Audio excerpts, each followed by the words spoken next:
this line, we're actually fishing a 15-foot leader, and that's why we're using a slip fly, because you just can't cast so much leader. So once you throw out, the line is going to slide through the float.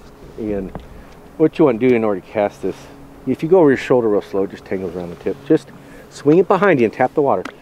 You won't hit anybody with this long rod. Just tap the water and just a nice easy lob out there. We don't need to be real far.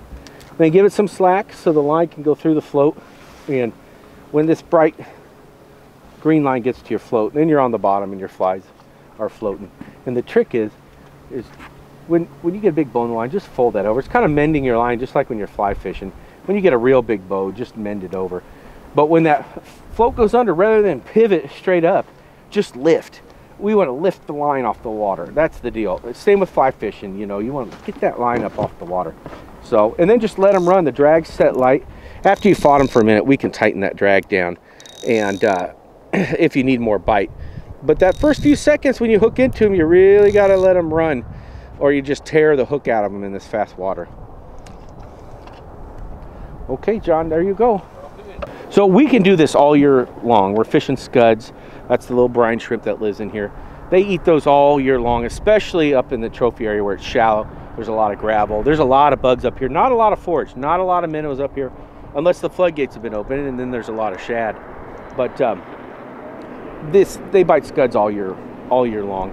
But then typically come as we get warmer, we'll start going out earlier before sunrise and start throwing jerk baits and fishing jigs as it warms up a little bit. But the winter bite on scuds is always really good, and there's not any hatches going on, and they really key in on the scuds and the sow bugs, and sow bugs just an aquatic roly-poly. So we can fish them year round, but it really does its best in the winter time. Or in the summer, in the afternoons when they're running a lot of water and the water's really deep, we can get a little fly down in front of some real big fish in some deep, fast water. I would say the biggest trick is don't worry about feeling the fish when you set the hook like a bass. Just get the line up, and they're already hooked. You're just tightening the line. That would be the biggest trick. Is you know, bass, you're trying to feel them so much on the hook set and cranking. I mean, the best thing is not to reel. Just catch them, let them run, and then get on the handle. But we're already moving so fast, that fish is stationary, and it's just so easy to overdo it. And just tighten the line, and they'll be there. You'll feel them in a split second later. But if you're trying to set the hook all the way until you feel them, that's too much. You're already got too much tension on them in this fast current.